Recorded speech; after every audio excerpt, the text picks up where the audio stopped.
Hi everybody, this is Gary Fong, and in this video I'm going to help you transition from your heavy investment in Canon or Nikon lenses and gear into the new Sony mirrorless systems. And the reason why you might want to do that, especially now, is because of the new technology that Sony has to offer, especially in this camera right here, which is the A7 Mark II.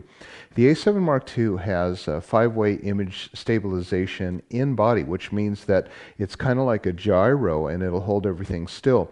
What makes this an innovation if you have a Canon and Nikon system is that it will work on your fast lenses. And there's no other way to do image stabilization, say like on my 85 1.2 or whatever. So what I'm going to do in this video is I'm going to show you how to transition your lenses into the system, and I'm also going to show you how to turn these very sophisticated cameras into kind of dumbing them down a little bit into the older generation Canon and Nikon so that you can transition being comfortable with your shooting style, and then once you get very comfortable with the camera, then you can slowly incorporate the really cool things that this has, like for example, object tracking or face recognition, or face registration, which allows you to put like up to 8 faces in a particular order, and then it'll prioritize based on that. Plus, a lot of really great focusing technology. Like this has well, it's complicated, but it's got phase detection sensors for focusing, and then contrast detection for focusing as well. But the phase detection allows you to track an item around very, very quickly, and this is something that's been something that I've really liked, especially with the electronic viewfinder system. But before we get into all of that, let's get you into understanding how to transition very quickly. So what you see I've got here is I've got the Canon 24 to 105 L series lens right there, and I've got an adapter in between it, and that is called a Metabones, and this is the Metabones EFE mount for Canon. They also make them for Nikon. But what's really cool about these things, they actually incorporate all of the features that you would have if you were in a Canon system. Like right there, you saw it autofocus. And so you can not only autofocus, but you can see we're in manual mode right here, and I'm going to take the aperture and change it. So I can put it in aperture priority mode if I want to, or manual mode.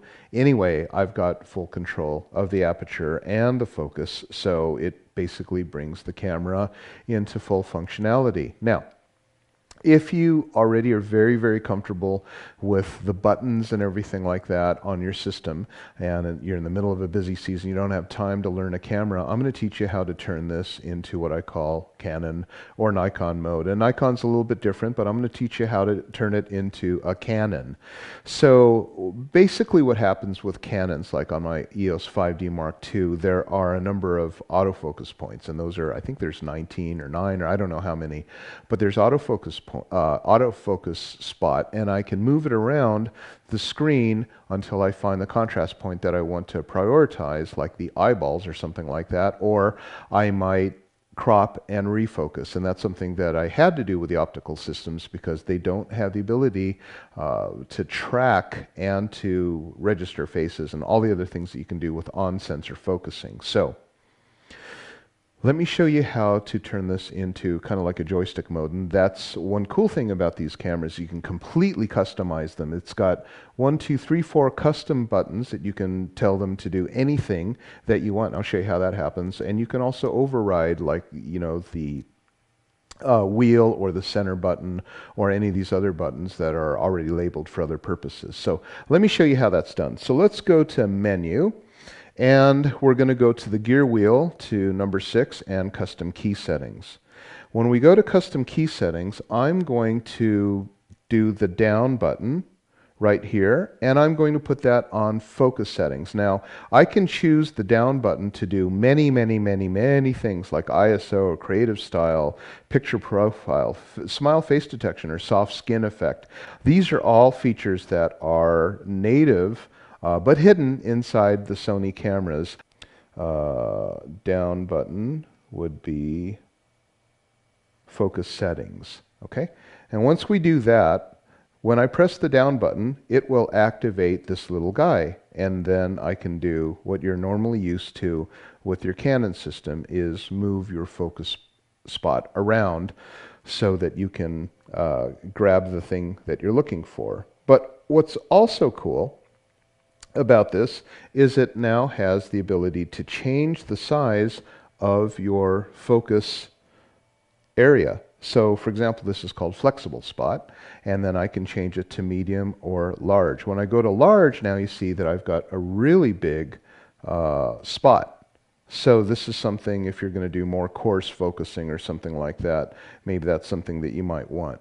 It just depends on what you want, but you can take it down to a very, very small size by going to flexible spot small, and look, you got this teeny tiny focusing point. So a lot of photographers that use Canon or Nikon really like the back focusing button, which means that the camera will not focus until you press a button.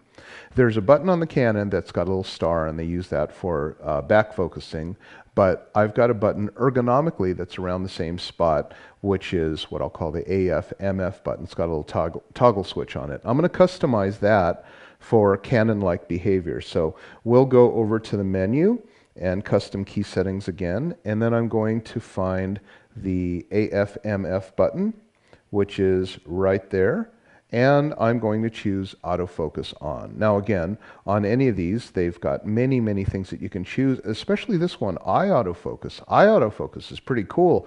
With a compatible lens, you can just touch that button and it'll find the eyeball and focus on it. That's great if you're using very, very fast lenses, but we're going to put it on autofocus on.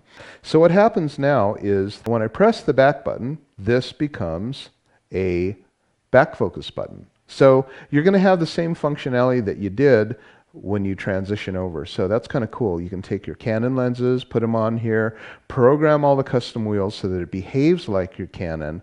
But I want to tell you, as soon as you get through your busy season and you transition and you're shooting, you take advantage of this really nice in-body image stabilization, you know, the large 22 megapixel and so many different features.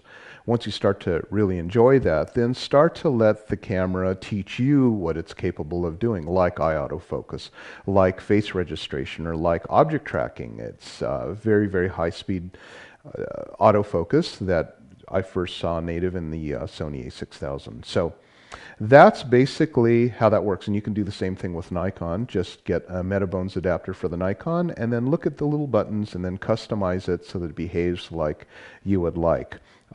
So if you ever get stuck, come back to this video and then go and click on those menu items and you'll find how that works.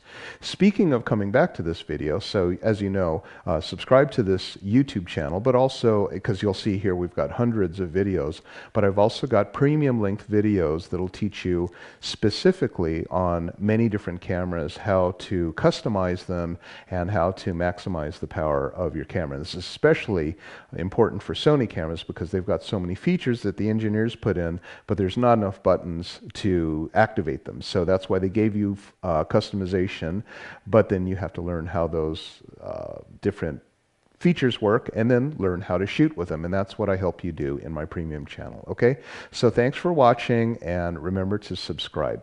Bye-bye.